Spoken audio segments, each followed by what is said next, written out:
वही जो दुख भरे मौसम की वीरानी में सीनों पर धनक लम्हों की खुशबू से महकता हाथ रखता है, दिलों को जोड़ता है और फिर उनमें मोहब्बत नाम की सौगात रखता है। सफ़र में रास्ते गुम हों, रिदाए गुम रही कितनी ही मैली हो, गमों की धूप फैली हो, उसे कोई कहीं जिस वक्त और जिस हाल में आवाज़ देता है वो सुनता है। वही सच है, हमें सच बोलने का हुक्म देता है। सो उसको याद करते हैं, उसी के नाम से आगाज़ करते हैं। अस्सलाम वालेकुम वरहमतुल्लाहि वबरकातुहू।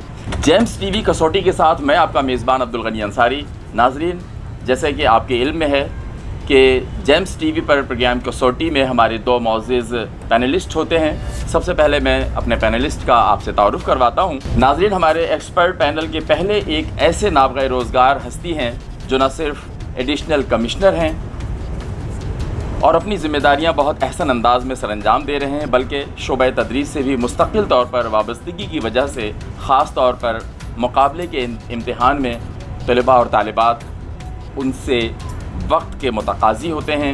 आप एक मुनफरिद लहजे के शायर भी हैं और एक जहाँ दीदा अफसाना निगार भी, मुसन्निफ़ भी हैं और मोटिवेशनल स्पीकर भी। आपकी ख़ुद नविश्त भी इशाअत के आखिरी मराहिल में है। मेरी मुराद जनाब शमीम मुर्तज़ा साहब से है। नाजरीन, हमारे एक्सपर्ट पैनल के दूसरे माहिर जो कि ज़माने तालिबी इल्मी में हैदराबाद के नुमाइंदा मुकर्रिर रहे हैं और न सिर्फ कुल पाकिस्तान मुकाबला तकरीर अपने नाम कर चुके हैं, बल्कि आपके कई शागिर्द इस शोबे में हैदराबाद का नाम रोशन कर चुके हैं। आप भी शायर हैं, मुदर्रिस भी हैं और आपने कुरान करीम का उर्दू तर्जुमा, मफ़हूम और 10,000 अहादीस मुबारका दुनिया की मारूफ़ कुरान सर्च ऐप इस्लाम 360 के लिए अपनी आवाज़ में रिकॉर्ड करवाई हैं जनाब वक़ार अहमद वक़ार साहब। नाज़रीन किराम, हम बाकायदा तौर पर अपने प्रोग्राम का आगाज़ यूँ करते हैं। जैसा कि आप जानते हैं कि हमारे हर प्रोग्राम में दो मेहमान होते हैं। हमारे मेहमान हमारे पैनलिस्ट से अपना सवाल करते हैं और हमारे 4 शोबे होते हैं, वाक़या है, जानवर है, इमारत है और शख्सियत है। तो अपने पहले मेहमान को मैं बुलाने लगा हूँ। आप किसी भी तारुफ़ के मोहताज नहीं हैं। हल्का 226 से हक़ परस्त MNA इंजीनियर साबिर हुसैन कायम खानी साहब से गुजारिश करूँगा, सर तशरीफ़ लाइए।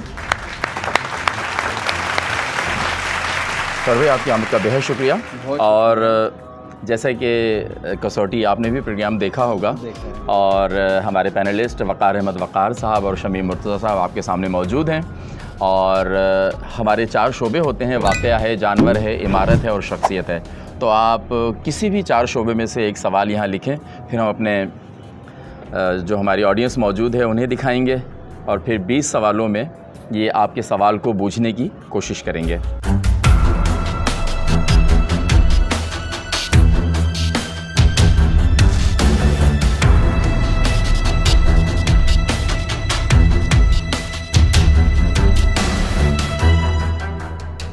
और साबिर भाई के तारुफ़ के तौर पर आपने तो खाली हल्के का नाम बताया, लेकिन मैं ये कहता हूँ आम तौर पर भी कि कुछ लोग होते हैं जो अपने इलाके की, अपने मामलात की, अपने मुआशरे की ज़िम्मेदारी को कबूल कर लेते हैं, चाहे वो किसी मनसब पर हों या ना हो।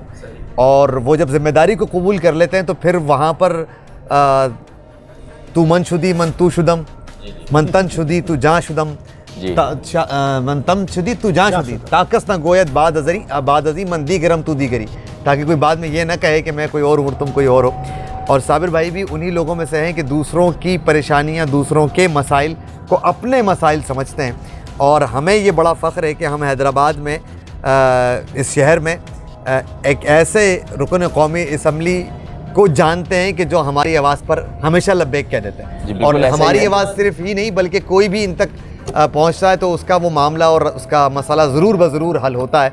और ये बड़ी बात होती है कि लोगों को ऐसा शख्स मिल जाए। हालांकि मैं इसमें ये सवाल ज़रूर पूछना चाहूँगा क्योंकि बहुत सारी चीज़ें इल्म में हैं। एक बल्दियाती निज़ाम होता है और एक हमारा पार्लिमानी निज़ाम है, तो जो इख्तियारात हैं वो इतने रुकन कौमी असम्बली के पास नहीं होते जितनों का तकाज़ा आवाम करती हुई नज़र आती है। जी बिल्कुल। और आवाम ये समझती है कि इस हल्के से एक आदमी कामयाब हुआ है, इसका मतलब ये है कि वो सारी, तो मैं उस हवाले से ज़रूर चाहूँगा कि इस हवाले से लोगों को भी ये बात पता चले कि आम एक रुकन कौमी असम्बली के पास इख्तियारात होते क्या क्या हैं, वो क्या कर सकता है और क्या क्या वो नहीं कर सकता जो आप करते हैं। देखिए, जो पार्लियामेंट होती है वो कानून साज असेंबली कहलाती है। उधर सिर्फ़ और सिर्फ कानून साजी होती है। जो 342 अरकान होते हैं वो 22 करोड़ आवाम के लिए जो पूरा आइन है, पूरा सिस्टम है, पूरा फाइनेंस है, उसकी मंजूरी दे रही होती है, उसको चलाने के लिए नए नए कवानीन बना रही होती है।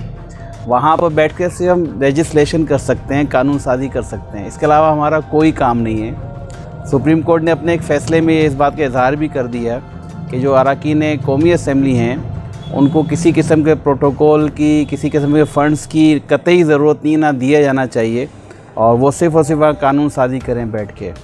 और हम ये समझते हैं कि हमारे अवामी रुझान है, और हम ख़ुद भी ये चाहेंगे कि हम सिर्फ कानून साजी के लिए तो फिर वकालत पढ़ लेते, असेंबली में नहीं जाते। तो हम ये ख़ुद समझते हैं कि हमें ज़्यादा लोगों में शामिल होने के लिए, हम समझते हैं उनके मसाइल के हल करने के लिए ना सिर्फ कि हमें इख्तियार होना चाहिए, बल्कि अगर मैं अपने हलके का नुमाइंदा हूँ और 7.5 लाख की आबादी है, उसमें हम वोट लेकर आए हैं, उसमें से जो अक्सरियत के वोट लेकर हम जीत कर आते हैं, तो उसके बाद उसकी ज़िम्मेदारी भी हलके की उस शख्स को देनी चाहिए। मैं समझता हूँ मेरे यहाँ जराइम हो रहे हैं, SHO काम नहीं कर रहा, तो मुझे इख्तियार हो कि मैं उसको रिकमेंड करूँ कि इस बंदे को यहाँ से हटाया जाए। HESCO सही काम नहीं कर रहा, तो मेरे रिकमेंडेशन पे वहाँ के लोग ट्रांसफ़र पोस्टिंग हो जाएँ। इसी तरह और जो डिपार्टमेंट्स हैं, लेकिन ऐसा नहीं है। यहाँ बहुत सारे चीज़ें आ जाती हैं जो इख्तियार उस हलके का नहीं दिया जाता, और आवाज़ को या तो अपोजिशन की वजह से या हुकूमत में ना होने की वजह से दबाया जाता है। जबकि लोकल गवर्नमेंट ऐसा सिस्टम है, आपने ख़ुद देखा कि उसका जो बनता है सरबरा, उसको नाम ही बाबा शहर का दिया जाता है। वो दिया इसलिए जाता है कि पूरे शहर के वो मसाइल देखें, मामलात को देखें। तो लोग हमसे तवक्का करते हैं, नाली, गली, पानी, सेवरेज, हर चीज़ की तवक्का करते हैं, और हर चीज़ का जिम्मेदार भी ठहराते हैं। जी हाँ, बिल्कुल। हम कबूल भी करते हैं और कोशिश करते हैं उनके मसले को हल कर। अच्छा, यूँ भी है ना कि हमारे यहाँ उस तरह का कोई अवेयरनेस सिस्टम नहीं है। हमारा कौमी असम्बली का मेंबर है या सूबाई असम्बली का मेंबर है, एक आम आवाम ये जानती है बस ये हमारे हलके के मेंबर हैं, ख्वाह ये कौमी असम्बली के मेंबर हैं या सूबाई असम्बली के मेंबर हैं। अब हमारी जितनी भी परेशानियाँ हैं, जितने भी मसाइल हैं, ये जो कौमी असम्बली के मेंबर हैं ये हल करा के देंगे या सूबाई असम्बली के। अच्छा, साबिर भाई के हवाले से आपने कहा कि तारुफ आपने, तो एक शेर की एक लाइन मुझे याद आई कि आप अपना तारुफ हवा बहार की है। इस वक्त तो साबिर भाई हमारे ही हलके के MNA हैं, लेकिन पिछला जो टर्न था उसमें साबिर भाई सूबाई असम्बली पे थे और हमारा हलका नहीं लगता था। तो एक दो मसले थे इलाके के, तो मैंने फ़ोन किया साबिर भाई को कि साबिर भाई ऐसा ऐसा मसला है। तो उनका गनी भाई गो कि वो मेरा हलका नहीं है, लेकिन इंशाअल्लाह ताला मैं आपके ये मसाइल हल करवाने की पूरी कोशिश करूँगा। और जब जिस हवाले से, सिर्फ मैं नहीं, एक आम शख्स भी इन्हें फ़ोन करे या इनसे मुलाकात की ख्वाहिश ज़ाहिर करे। अभी पिछले ही दिनों साबिर भाई हमारे इलाके में आए और हमें तकरीबन 1-1.5 घंटा दिया, और बहुत सारे लोग, हमारे इलाके के खातून आई और उन्होंने बहुत सारे मसाइल साबिर भाई के सामने रखे। तो साबिर भाई ने सवाल किया कि आप मुझे जानती हैं बीबी? तो कहने मैं आपको जानती तो नहीं, लेकिन मैं ये देख रही हूँ कि सारे लोग आपसे ही तमाम मसाइल कह रहे हैं। तो मैंने कहा कि मैं भी ये मसला, तो फिर वहाँ लोगों ने, बच्चों के एक खातून खाना थी, उन्हें इतना नहीं पता, फिर ये बताया कि हमारे कौमी असम्बली के मेंबर के लिए फिर तो और ज़्यादा जिम्मेदारी बनती है इनकी कि, तो बाहर कैफ सवाल साबिर भाई ने लिख के दे दिया है। अच्छा, तो पहले तो आप हमें बताएंगे कि कौन से शोबे का इंतखाब? शख्सियत है जनाब। शोबा है शख्सियत, तो शख्सियत के हवाले साबिर भाई आपके हवाले। हाँ शख्सियत के हवाले से जो हमारे रिवायती सवालात होते हैं वहीं से आगाज़ करते हैं। तो पहला सवाल हम ये पूछना चाहेंगे कि शख्सियत ज़िंदा है? नहीं, शख्सियत मुर्दा, इंतकाल हो चुका। और दूसरा रिवायती सवाल ये कि शख्सियत मर्द की है? नहीं। एक खातून मरहूम शख्सियत। और तीसरा सवाल मैं ये पूछा करता हूँ कि क्या ताल्लुक़ पाकिस्तान से है? नहीं। पाकिस्तान से नहीं। थोड़ा सा अपना सवाल जब चलें। ठीक है, पाकिस्तान से ताल्लुक़ नहीं। अच्छा, और हम ये गनी भाई की जो गुफ्तगू उससे कुछ इशारे से मिल जाते हैं एकदम से, तो तज़ब्ज़ुब जब का शिकार होते हैं। तो फिर मैं अगला सवाल ये पूछ लेता हूँ कि क्या ताल्लुक़ हिंदुस्तान से? नहीं।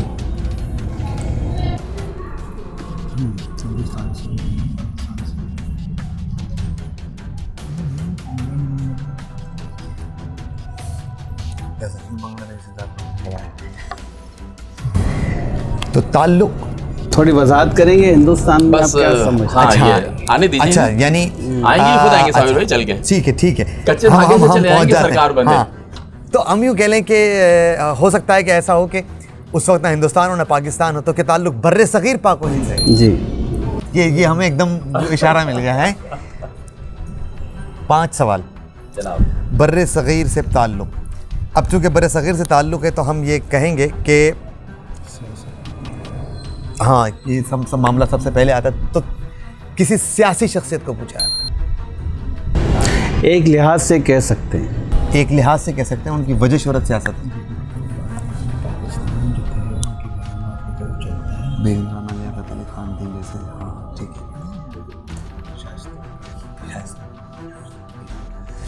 अच्छा, तो तहरीक पाकिस्तान से ताल्लुक़ है बिला वास्ता या बिल वास्ता, यानी कि खुद भले हों या किसी की ज़ौजा हों?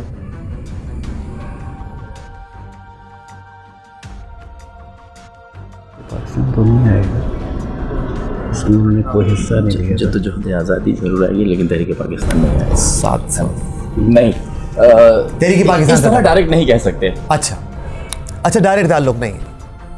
नहीं भाई, और पीछे जाना पड़ेगा। तो पहले अगर नहीं है तो इसका मतलब है कि हमें पहले उनके, क्योंकि वो खातून का इंतकाल हो चुका, तो ये तय कर लेना चाहिए कि उनका इंतकाल कब हुआ है।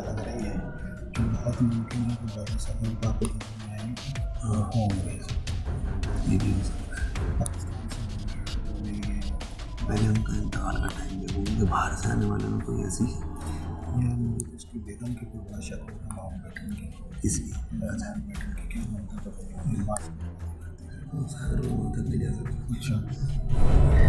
अच्छा, सवाल हम फिर यूँ करते हैं जनाब, 7 सवाल हो चुके हैं आपके। 7 सवाल हो चुके हैं। हम ये थोड़ा सा तय करना चाहेंगे कि उनका क्या, उनके इंतकाल को, जो आपने कहा उनका इंतकाल हो चुका है, 100 साल से ज़्यादा का अरसा गुजर गया? जी हाँ।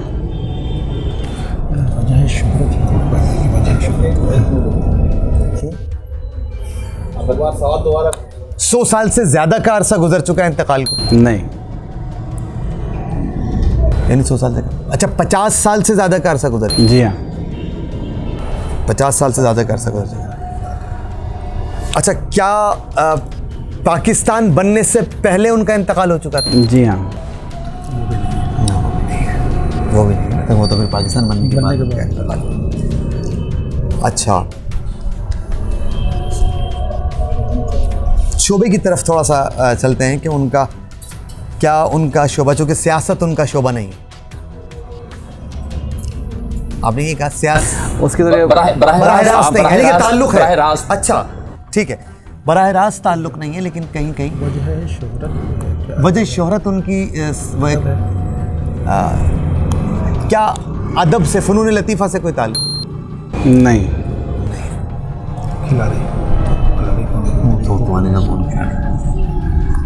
अच्छा,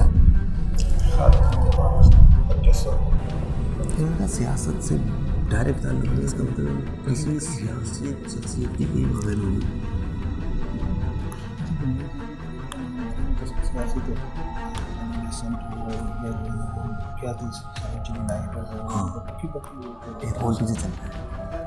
अच्छा, किसी किस्म की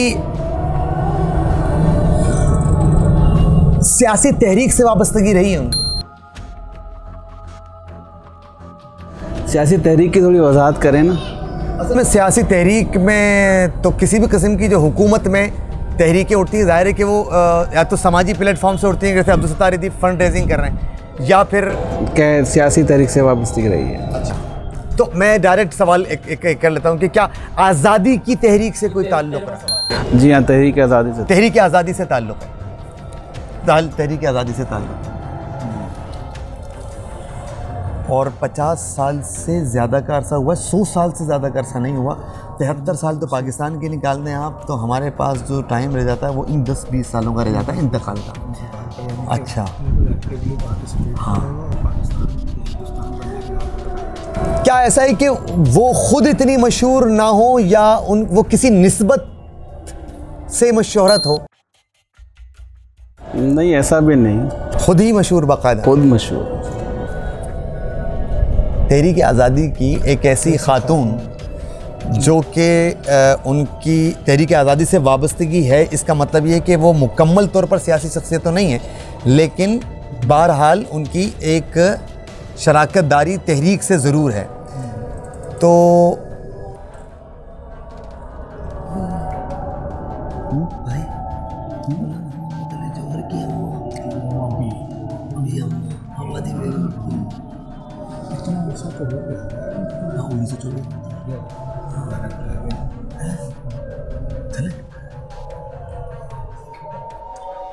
एक ब्लफ खेलते हैं हम तो, यहाँ पर हम दोनों मुत्तफिक हो जाते हैं तो वहाँ बैठे ही खेलने के लिए। हाँ, बिल्कुल खेलिए। अच्छा, चूँकि वो उस हम जो एक ख़ास इलाका तय कर पा रहे हैं, तो उस ज़माने में ख़वातीन जो हमें नज़र आ रही हैं, अच्छा मुस्लिम खातून है? जी हाँ, मुस्लिम खातून। तो सर एक ऐसी मुस्लिम खातून जिनका ज़माने तक भी हम तकरीबन पहुँच चुके हैं, और अगर एक सवाल और अपनी वजाहत के लिए हम ये पूछना चाहें कि उनके साहबजादगान तहरीक खिलाफत के हवाले से बहुत मशहूर, तो फिर वो एक वाक़या पहले मैं आपको सुनाता हूँ कि मौलाना मोहम्मद अली जौहर और मौलाना जुल्फ़िकार अली गौहर, और इनके तीसरे भाई थे मौलाना शौकत अली, और शौकत अली साहब जेल हो गई। अब वहाँ पर एक ने पूछा कि आपके बड़े भाई, एक भाई आपके भाई हैं, उनका नाम है मौलाना मोहम्मद अली, उनको कहते हैं मौलाना मोहम्मद अली जौहर, और एक भाई है मौलाना जुल्फ़िकार अली, उनको कहते हैं गौहर, तो आपको क्या कहा जाए? तो उन्होंने कहा आप मुझे मौलाना शौकत अली शौहर कह सकते हैं। तो बोली बी अम्मा बेटा जान खिलाफत पे दे दो। तो अब चूँकि वहाँ पर मामला वही है, तो एक हमारे सामने जो शख्सियत है वो बी अम्मा की हैं, आबादी बेगम बी अम्मा। हाँ,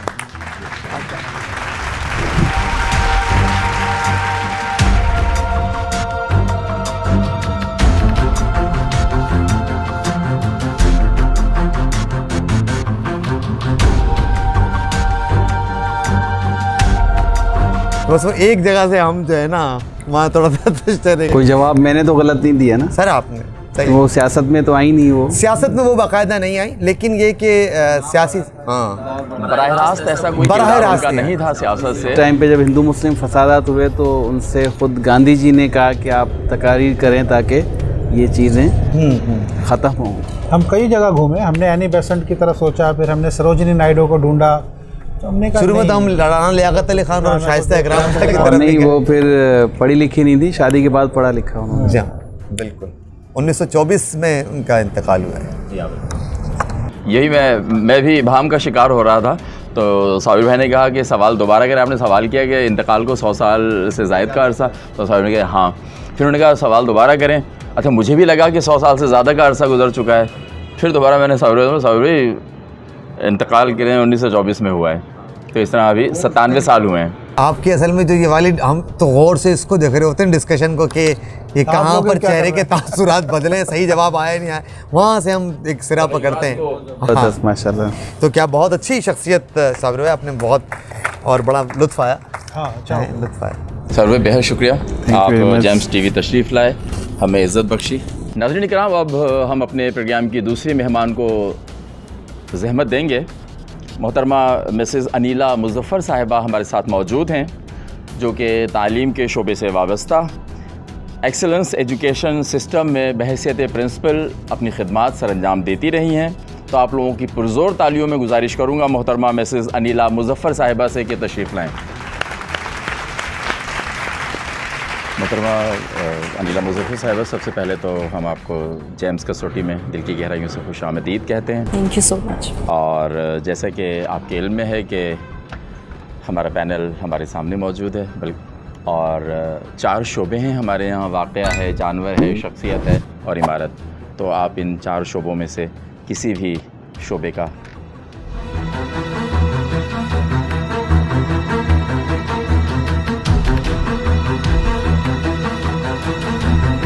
अच्छा जनाब, हमारी मेहमान शख्सियत ने शोबे का इंतखाब किया।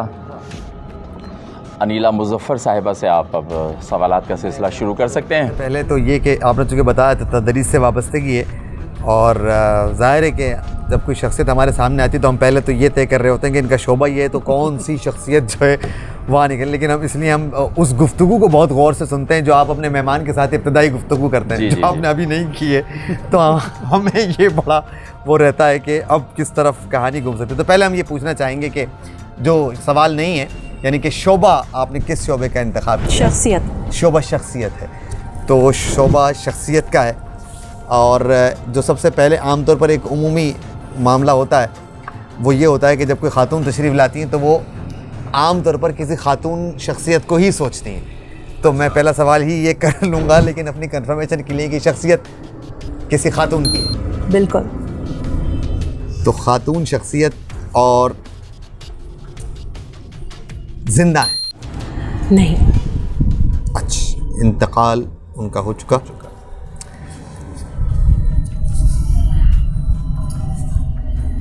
ताल्लुक़ पाकिस्तान से? नो।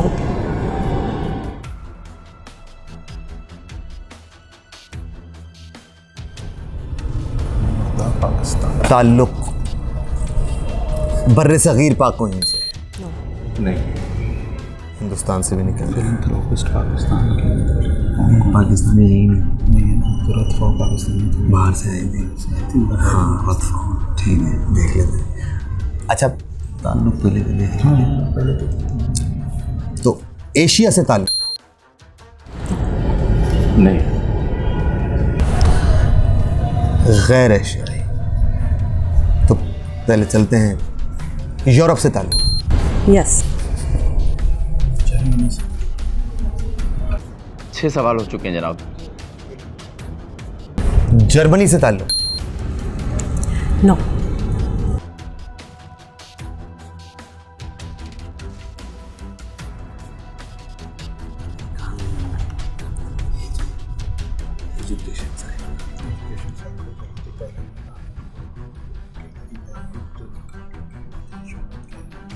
यहाँ रोक शोबे का चलें, हम एक इलाके तक पहुँचें तो पहले हम चाहेंगे कि उनके शोबे का इंतखाब हो जाए। तो एक अंदाज़ा है, चूँकि सवाल का इब्तिदा पहले यहाँ से हो जाए, क्योंकि ताल्लुक़ उनका तदरीस से है और ख़ास तौर पर छोटे बच्चों की एक्सपर्ट स्पेशलिस्ट हैं। तो हम पहला सवाल ये पूछेंगे कि ताल्लुक़, ये इलाके का ताल्लुक़ नहीं बल्कि शोबे का ताल्लुक़ है, कि पेशे के लिहाज से वो शोबा दरसो तदरीस से वाबस्ता? जी, कह सकते हैं। कह सकते जनाब। अच्छा, इसके अलावा भी कुछ है इसका? हाँ, यानी कि नहीं। यानी कि वजह शोहरत जो है उनकी, अगर मैं यूँ सवाल अपने आसान कर लूँ, ये सवाल है जी सवाल होगा कि वजह शोहरत उनकी तालीम है? जी। वजह शोहरत तालीम, यानी कि शोबा यानी कि वो टीचर नहीं है, लेकिन बहरहाल किसी न किसी हवाले से। अच्छा, और इसके अलावा भी वो कुछ है? यूरोपियन, और यूरोप में जर्मनी से भी नहीं है, मगर ताल्लुक़ है एजुकेशन से। और एजुकेशन में हम अगर निकल जाएँ तो ब्राज़ील में, लेकिन ब्राज़ील यूरोप में नहीं है, वरना वहाँ की एजुकेशन यूरोपियन कंट्रीज़ में एजुकेशन के हवाले से फिनलैंड बहुत मशहूर है, उसका एजुकेशन सिस्टम बहुत मशहूर है। फिनलैंड, मतलब मसला ये है कि पर्सनैलिटी कोई नहीं पता लगे। अच्छा, और कौन सा कंट्रीज एजुकेशन के हवाले से? एजुकेशन के हवाले से यूरोपियन मशहूर कंट्री? यूरोपियन के जब जन्म होते थे वो निकाल के फ्रांस हो गए, ठीक है, इटाली में कोर्स फ्रांस स्कैंडिनेवियन। अच्छा, क्योंकि ताल्लुक़ एजुकेशन से है तो जो फिनलैंड के एजुकेशन इस बड़े मारूफ हैं, ताल्लुक़ फिनलैंड से है।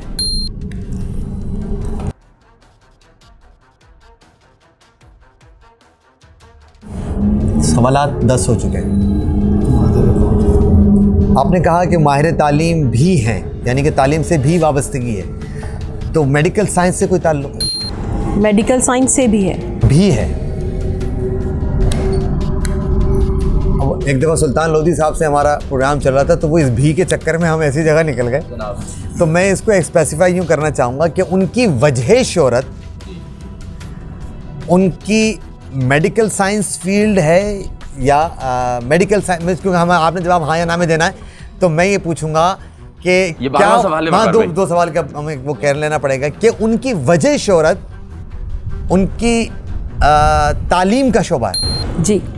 तालीम के शोबे की एक खातून है जो कि यूरोप से ताल्लुक़ रखती हैं और फिनलैंड से उनका ताल्लुक़ नहीं है, तो यूरोप के जर्मनी से भी ताल्लुक़ नहीं है, तो हम रतफाओ की तरफ जा रहे थे तो वहाँ पर वो भी नहीं है। एजुकेशन से ताल्लुक़ है, तो चूँकि आपने कहा कि दरस व तदरीस से बाकायदा वाबस्ता नहीं, तो मैं और अपनी 12 सवाल हो गए के लिए कि माहिर तालीम कहा जाए। माहिर तालीम, अच्छा ठीक है। 13 माहिर तालीम 13 सवाल और खेलें एक और ब्लफ। ताल्लुक़ इटली से। जी जनाब।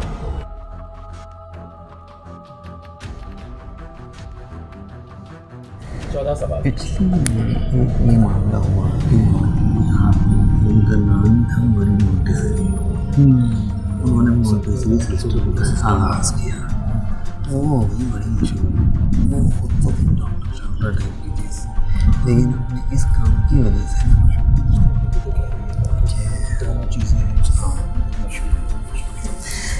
अच्छा हम ये कहें, चूँकि मैंने बाकायदा पूछा कि वो माहिर तालीम है, तो क्या उन्होंने कोई एजुकेशन सिस्टम किसी किस्म का इंट्रोड्यूस कराया? जी। एजुकेशन सिस्टम इंट्रोड्यूस करा, चूँकि वो माहिर तालीम है। 15 हो गए सवाल, सवालात 15 हो। एक एजुकेशन सिस्टम इंट्रोड्यूस कराया और ज़ाहिर है कि वो एजुकेशन सिस्टम इंट्रोड्यूस करवाया और वो बलिहाज तालीम डॉक्टर भी थे। जी जनाब।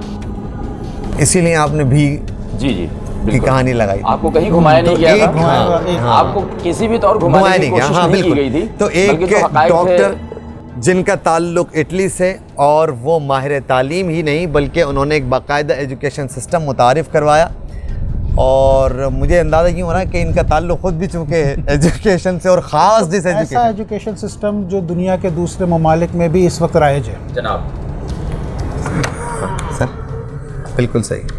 और उसको हम ये कहें कि मोंटेसरी एजुकेशन सिस्टम की रूह रवां या बानी, तो आपने मैरी मोंटेसरी को पूछा है।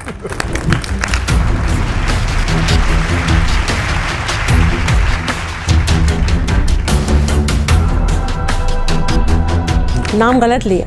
अब वो मारिया कहते हैं, बाज वो मारिया कहते हैं, बाज मैरी कहते हैं। एक्चुअली वो इटालियन हाँ, उनके वो प्रोनाउंसिएशन वाले मामला था। मारिया मोंटेसरी कह रहे हैं, वो मारिया मोंटेसरी लगता है मुसलमान कोई खातून होंगी जिन्होंने हमारे लतीफ़ाबाद 11 नंबर में कोई मोंटेसरी सिस्टम का स्कूल खोला हुआ। अच्छा, मुझे यकीन नहीं था कि मुझे लगा कि आप नहीं पूछ पाएंगे, क्योंकि ये ऐसी पर्सनालिटी है कि सबको ज़्यादा इस चीज़ के बारे में नॉलेज नहीं है। हमें ये तो पता है कि this is a system, Montessori system, but we don't know the exact history, और जो है ना वो हमें नहीं पता होती। असल में कुछ चीज़ें इसमें इस खेल में ऐसी होती हैं। और इटली आपने जब पूछा तो मुझे और भी ज़्यादा शौक लगा कि इटली, ये एक तुक्का था, कैसे पहुँचे? और वो तुक्का यूँ था कि वो तुक्का आपने सारी चीज़ों का मना कर दिया। वो पहला तुक्का हमने कहा कि आपका ताल्लुक, हम जो पर्सनैलिटी हमारे सामने आती है हम सबसे पहले उसको रीड करते हैं कि ये पर्सनैलिटी ने कहाँ क्या सोचा होगा और ये कहाँ तक। अब हम उसके हवाले से कुछ तुक्के लगा देते हैं। अब जैसे हमने आके इससे पहले साबिर हुसैन कायम खानी साहब थे, तो हमने सबसे पहला सवाल उनसे ये पूछा, हमने उनसे ये नहीं पूछा कि उनका ताल्लुक खेल से था या था। हमने कहा चूँकि ये खुद सियासतदान है इसलिए इनके जहन में पहली कोई ऐसी पर्सनालिटी होगी तो हम डायरेक्ट उधर जाते हैं। और आप चूँकि माहिर तालीम है तो हम कहते हैं कि माहिर तालीम, फिर हम ये देख रहे होते हैं कि ये किस लेवल पर माहिर तालीम है। तो जिस लेवल का जो एक स्ट्रगलदार है कि आप एक प्रोग्राम में शरीक है तो आपका एक नाम है और आपकी एक शोहरत है, और वो शोहरत किस डिपार्टमेंट में है। तो तो बहुत सारी चीज़ें ऐसी होती हैं जो इन 20 सवाल के अलावा होती हैं, और वो उस पर्सनैलिटी में जो हमारे सामने बैठी हुई होती है वो उससे वाबस्तगी से होती है। तो हम जब कोई मेहमान शख्सियत हमारे सामने होती है तो हम पहले देख रहे होते हैं कि मेहमान शख्सियत का ताल्लुक़ कहाँ से है, कौन है, इन्होंने बुला के बिठाया है डायरेक्टर्स ने। इसमें सबसे अहम बात अनी भाई ये रही कि 14 सवाल तक तो हमें पता ही नहीं लगा, नहीं पता कहाँ जा रहा है। दूसरी बात है कि हम खुद भी जिस तरीके से शख्सियत जो है वो अपने शोबे के हवाले से किसी ख़ास पैराडाइम का शिकार हो जाता है ना, तो हम लोग भी कभी कभी इस तरह से हो जाते हैं। शुरू के 10 सवाल तो हमने इस चक्कर में ज़ाया कर देना होता है कि ये पाकिस्तान का चक्कर तो नहीं है कहीं पे। अक्सरियत पाकिस्तान पर ही सोच रही होती बाहर निकली। मैम आपका बहुत ज़बरदस्त था और माशाल्लाह आप लोगों ने अच्छा, मुझे लगा मैं बीट करूंगी। नहीं, आप कर जाती ना, हाँ, कर बीट। अगर इसमें कोई ऐसी पर्सनालिटी होती जो थोड़ा सा मल्टी डायमेंशनल होती ना, तो आप वो कर जाती। अब ये एक सीधा सीधा कहानी है। अगर हम यूरोप, इत्तेफाक था कि मैंने दूसरा बड़ा बर्राज़म पूछ लिया यूरोप, और अगर मैं पहले ये पूछता कि उनका वो माहिर तालीम थी तो फिर मैं यूरोप की तरफ नहीं जाता, मैं ब्राज़ील की तरफ चला जाता। ब्राज़ील के जो माहिरीन तालीम है वो बड़े मशहूर हैं, एडम पॉल ख़ास तौर पर बहुत मशहूर। जैसे फिनलैंड आपने पूछा कि उनकी भी एजुकेशन, वहाँ पर यूरोप में एजुकेशन के हवाले से फिनलैंड के माहिरीन तालीम दुनिया में मारूँ। तो अब आपने फिनलैंड के भी सर ने कहा फिनलैंड, मैंने कहा लो फिनलैंड ही मना हो गया। जर्मनी से हम जर्मनी की तरफ जा रहे थे, रुतफाओ की तरफ ना, तो वहाँ से भी मना हो गया, क्योंकि जिन लोगों ने, क्योंकि ताल्लुक़ ज़ाहिर है कि पाकिस्तान ज़रूर आके काम किया होगा, लेकिन आपने सिस्टम के हवाले, बहरहाल एक मुश्किल शख्सियत थी, तो बहुत अच्छी शख्सियत आपने, बहुत मुश्किल शख्सियत आपने बोली। बस वो अल्लाह ताला कोई मददगार है हमारा। और सर की तुक्की भी बात, ये कहते हैं ना कि अब हम तुक्का मारते हैं। हाँ, ये आज हमने एक तुक्का लगाया था जिस पर चला गया। मिसेज़ अनीला मुज़फ़्फ़र साहिबा, आप जेम्स टीवी तशरीफ़ लाए हैं हमारे प्रोग्राम कसौटी में, आपने शिरकत की और बहुत बेहतरीन शख्सियत के हवाले से आपने सवाल पूछा। और सलाम है हमारे दोनों पैनलिस्ट को कि उन्होंने हस्ब साबिक़ इंतहाई महारत से इस खेल को खेला और आपके सवाल का जवाब दिया, जबकि आप ये सोच के आई थी कि आज मैं पैनलिस्ट को जीतने नहीं दूँगी। बाहर कैफ़ खेली खेल में बहुत सारी काम की बातें हमारे देखने वालों और सुनने वालों तक पहुंची। आपका बेहद शुक्रिया आपकी तशरीफ़ आवरी का। नाज़रीन, ये था हमारा आज का प्रोग्राम जेम्स कसौटी। अपने मेज़बान अब्दुल गनी अंसारी को इजाज़त दीजिए। इंशाअल्लाह आइंदा किसी प्रोग्राम में आपसे फिर मुलाकात होगी। पाकिस्तान जिंदाबाद।